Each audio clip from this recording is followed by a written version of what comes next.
L'invité de la matinale, Pierre-Hugues Dubois, Louis Dauphren. À chaque jour, un nouveau nom. Depuis le début de la semaine, Emmanuel Macron a testé de nombreuses hypothèses pour Matignon. De Xavier Bertrand à Bernard Cazeneuve, en passant par Thierry Baudet ou même Jean-Louis Borloo et David Lisnard. Hier midi, c'est finalement sur la personnalité de Michel Barnier que s'est arrêté le président de la République. La personnalité de l'ancien commissaire européen d'origine savoyarde semble moins clivante, Louis Dauphren. Oui, c'est vrai que c'est un profil que l'on va étudier d'ailleurs avec notre expert qui est communicant, qui va regarder les choses de près, qui va nous accompagner, que vous allez présenter dans un instant, parce que Michel Barnier serait-il une sorte de stand de gravité qui va permettre, en tant que négociateur en chef finalement et expert en négociation, en arrangement, est-ce que c'est lui qui convient à la France telle que dans la situation que nous vivons aujourd'hui? C'est une question qu'on peut se poser. Le communiqué de l'Élysée est assez laconique sur le sujet. Alors, je ne sais pas s'il fonde beaucoup d'espoir sur la personne de Michel Barnier. En tout cas, c'est l'interprétation que va donner notre invité. On en parle ce matin effectivement avec Philippe Moreau-Chevrolet, expert en communication politique. Bonjour. Bonjour. Fondateur de MCBG Conseil et professeur à Sciences Po. C'est vrai que le communiqué de presse de l'Élysée était étonnant puisqu'il laissait entendre que Michel Barnier aurait la vie difficile. Oui, c'est un communiqué qui dit qu'on va se donner les chances de rassembler, de faire un possible rassemblement. Donc c'est un communiqué au conditionnel. Ce qui est un peu étonnant quand on nomme quelqu'un dans des circonstances où voilà, il faudrait au contraire être déterminé, être un peu sûr de soi après 2 mois d'hésitation. Donc 2 mois d'hésitation étonnant, et du conditionnel. Et du conditionnel, oui. Ben, le choix de Michel Barnier est un choix conditionnel. Il a une double tutelle, Michel Barnier. Il a la tutelle de l'Élysée parce qu'évidemment, il a été choisi par Emmanuel Macron. Et puis, il a la tutelle du RN parce que le RN est la condition qui fait qu'il aura une majorité au Parlement et qu'il pourra gouverner. Donc, c'est une double tutelle qui est quand même très lourde à porter pour quelqu'un qui, par ailleurs, vient d'une droite qui est une droite gaulliste sociale, qui a des valeurs chrétiennes, qui est quelqu'un qui n'est pas proche du RN à la base, même s'il a des positions assez dures sur l'immigration. Lucie Castet a déclaré ce matin que le nouveau Premier ministre se plaçait en état de cohabitation avec le Rassemblement national. C'est vrai que du point de vue du communicant que vous êtes, Philippe Moreau-Chevrolet, comment la personnalité de Michel Barnier va-t-elle pouvoir s'inscrire dans le paysage politique? Pour le moment, il incarne plutôt un âge assez ancien, une forme de sagesse politique. Il incarne le retour de la prise de pouvoir ou la reprise en main de la génération qu'on appelle la génération des boomers. Il a 73 ans. C'est quelqu'un qui a énormément d'expérience, c'est quelqu'un qui vient à la base de la droite, quelqu'un qui a une expérience européenne assez fantastique. Ça, c'est le point commun qui peut éventuellement servir de trait d'union entre la gauche, ou en tout cas la gauche modérée, et la droite, et ce qui reste de la majorité présidentielle. Cet engagement européen et cette capacité à négocier. Après, avec le RN, il y a justement un fossé sur la question européenne. Et puis, il y a une nécessité de vivre ensemble qui fait qu'ils vont devoir trouver un terrain d'entente. Mais le terrain d'entente, sur quelle base, sur quel projet? Et est-ce qu'il ne va pas faire l'objet d'une motion de censure? Parce qu'il est tout à fait possible que le RN attire le président dans un piège. Ce n'est pas le plus probable, mais il est possible que le RN vote au final la censure. Qu'est-ce qui se passe si le RN vote la censure contre Michel Barnier? On n'a plus de Premier ministre après 2 mois de crise pour en trouver un. Et on se retrouve avec probablement la nécessité d'organiser une présidentielle anticipé. Je veux dire par là que le RN a vraiment du poids. Ce n'est pas juste une menace en l'air. Ils ont les moyens de mettre à exécution un plan qui serait absolument désastreux pour le président. Est-ce un Joe Biden français, comme le dit l'une des personnalités du RN? Ce ne serait pas très bon signe pour lui, parce que Joe Biden a dû renoncer. Cela dit, Donald Trump a 78 ans. Il a 50 plus que Michel Barnier. Non, il est beaucoup mieux conservé que Joe Biden. Nous sommes en ligne aussi avec Luc Rouban. Bonjour. Bonjour. Vous êtes directeur de recherche au CNRS, membre du Centre de recherche politique de Sciences Po. Philippe Moreau-Chevrolet disait que c'est la génération des boomers qui revient en politique. De votre point de vue, Luc Rouban, Michel Barnier, vieux routier de la politique, qui connaît les situations complexes, il a notamment négocié le Brexit. Est-ce que c'est un bon choix d'Emmanuel Macron ? Je crois surtout que c'était le choix qui lui restait, parce que dans le fond, il lui fallait un Premier ministre qui corresponde à 2 exigences. D'une part, qu'il ne remette pas en cause la politique qu'Emmanuel Macron avait décidé de mener depuis un certain nombre d'années, en fait depuis 2017, et notamment qu'il ne revienne pas sur la réforme des retraites. Et la deuxième exigence, c'était quelqu'un qui, si vous voulez, pouvait diriger un gouvernement relativement stable, qui s'écroule pas au bout de 2-3 jours sous le coup d'une censure.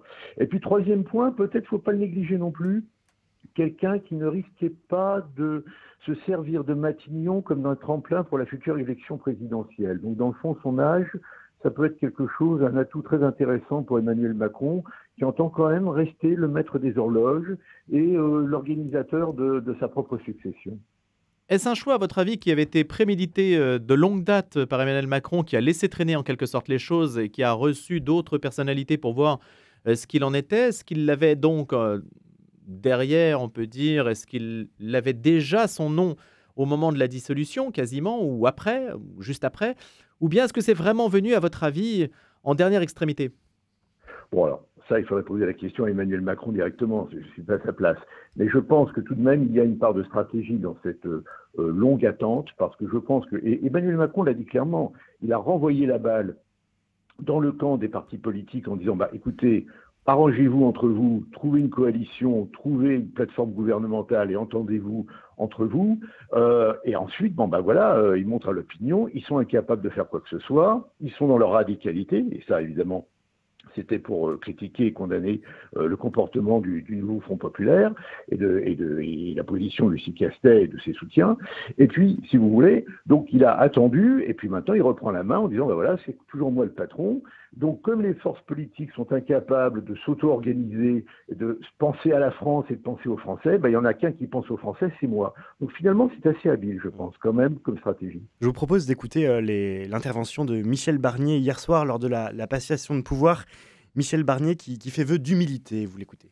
Et le gouvernement n'aura pas la prétention de croire que la science infuse vient seulement de lui. J'ai appris dans ma longue vie publique que les bonnes idées venaient de partout, d'ailleurs, souvent des gens les plus modestes ou les plus simples, quand on prend le soin de les écouter. Et j'ai bien des exemples en tête de progrès, petits ou grands, qui ont été accomplis grâce à des idées, de bonnes solutions apportées par les gens d'en bas, qu'il faut respecter. Trouver les solutions qui marchent avec toutes celles et tous ceux qui, de bonne volonté, voudront résoudre les difficultés nombreuses et profondes du pays. C'est une question de bon sens, c'est une question aussi qui touche à ce que j'appelle l'intérêt général ou le bien commun de notre pays.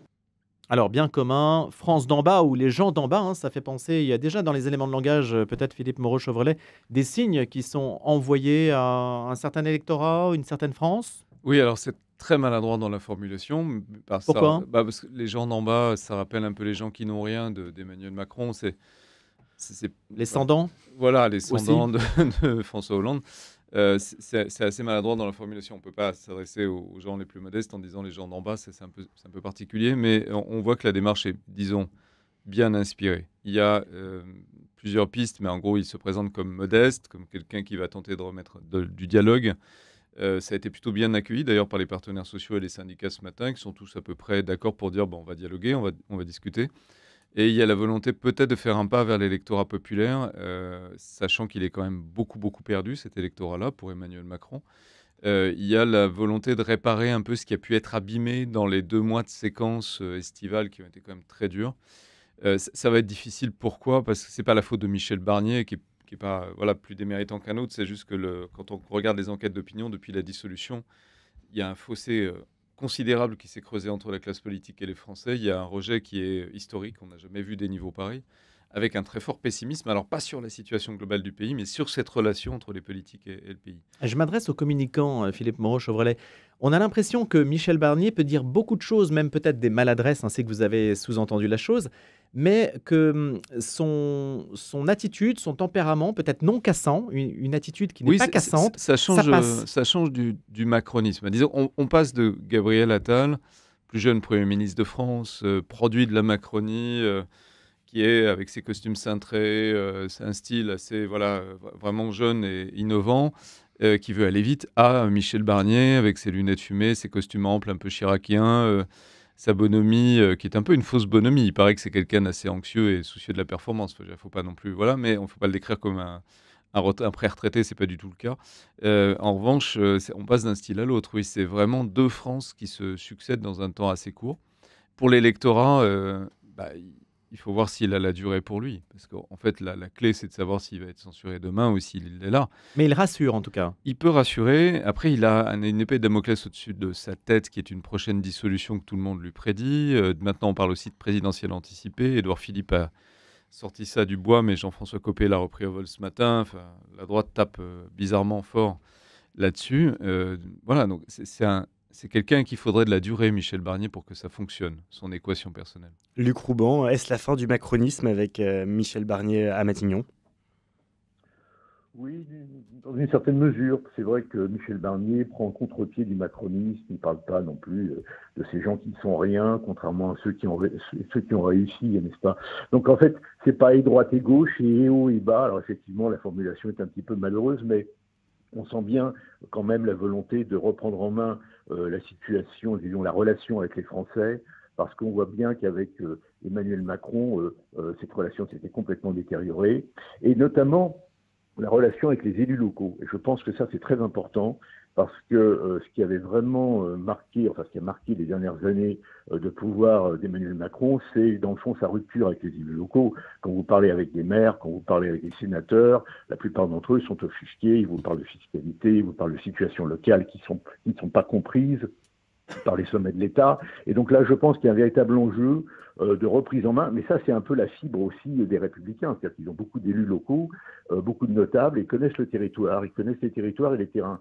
Donc ça, c'est important parce que dans le fond, effectivement, c'est le retour un petit peu de la vieille garde, hein, je dirais la France d'avant, mais de l'ancien personnel politique qui, lui, avait des racines territoriales, des racines politiques profondes, contrairement au macronisme. Alors donc, effectivement, oui, moi je dirais que oui, c'est la lente agonie du macronisme, oui, enfin bon, il faut attendre un petit peu, il y aura peut-être une nouvelle mutation, mais c'est vrai que en fait, c'est la fin d'une formule politique, ça c'est clair. C'est un profil de médiateur. On a le sentiment qu'il n'y en avait pas tant que ça à disposition pour l'Élysée. Non, il y a pas le problème d'Emmanuel Macron, c'est qu'il n'y a pas de forte personnalité autour de lui. Il aurait besoin en réalité de gens forts qui sont capables de dialoguer, d'établir des consensus.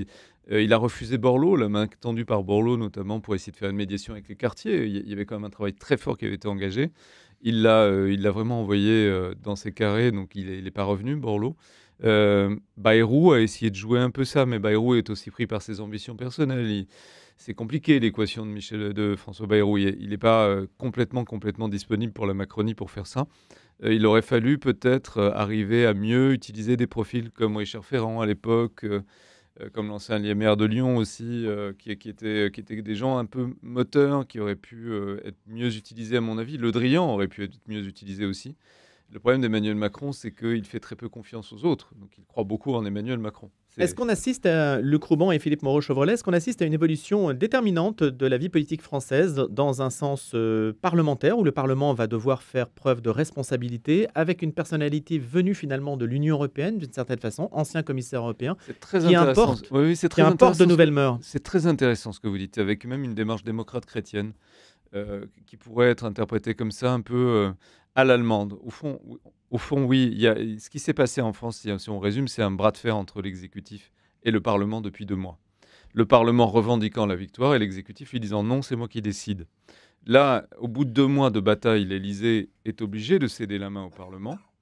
Il le fait à ses conditions, avec son candidat et dans ses termes, mais ça ne veut pas dire que le Parlement ne va pas reprendre le dessus. C'est une bataille historique entre les deux, et Barnier pourrait être, s'il le voulait, s'il avait les moyens de s'émanciper d'Emmanuel Macron, un agent de modernisation de notre démocratie pour la mettre au tempo des autres démocraties européennes, où le Parlement dirige, le Parlement décide avec une maturité, une discussion entre les acteurs. Luc Rouban. Oui, alors moi je serais plus prudent sur ce terrain parce que dans le fond on n'a pas changé de constitution, nous ne sommes toujours pas dans un régime parlementaire, nous ne ressemblons pas à l'Allemagne et à d'autres pays européens qui en plus sont très fortement décentralisés, voire fédéraux.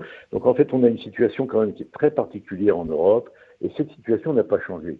Le deuxième point, c'est que la plupart des enquêtés, là on a fait notre récente enquête électorale, sont très méfiants à l'égard de l'Assemblée nationale. Vous avez un taux de méfiance terrible, hein. Vous avez 75% des enquêtés, quels qu'ils soient, qui vous disent on n'a pas confiance dans la nouvelle Assemblée nationale. Donc je pense que dans le fond, dans cette séquence-là, effectivement, il y aura un rééquilibrage des pouvoirs au sommet de l'exécutif, ça c'est vrai. Retour du Parlement, oui, à condition, alors il faudra voir encore le comportement des députés LFI, notamment s'ils continuent leur politique un petit peu, je dirais, de provocation et d'agression systématique.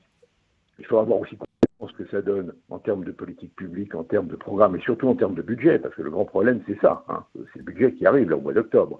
Et puis, si vous voulez, je pense qu'il y a aussi autre chose, c'est que dans le fond, dans la séquence qui s'est déroulée sous nos yeux, notamment avec les Jeux Olympiques qui servaient un petit peu de contrepoint à la vie politique, vous avez une forme de détachement des Français à l'égard de la vie politique. Il y avait de la méfiance avant, c'est-à-dire qu'on se méfiait, on n'avait pas trop confiance, on se disait, ils sont pas très efficaces, ils nous mentent, ils sont pas très honnêtes. Maintenant, c'est plutôt de l'indifférence. C'est l'indifférence, une forme de mise à distance. Et ça, c'est une évolution un peu de nature libérale qui est en train de se produire dans la société française, où dans le fond, on cherche plutôt des gestionnaires plutôt que des grands idéologues. Et je pense que là aussi, c'est peut-être une évolution en cours qu'il faudra étudier attentivement. Merci beaucoup Luc Rouban. Je rappelle que vous êtes directeur de recherche au CNRS, membre du Centre de recherche politique de Sciences Po. Et merci Philippe Moreau-Chevrolet, expert en communication politique, fondateur de MCBG, conseiller et professeur à Sciences Po.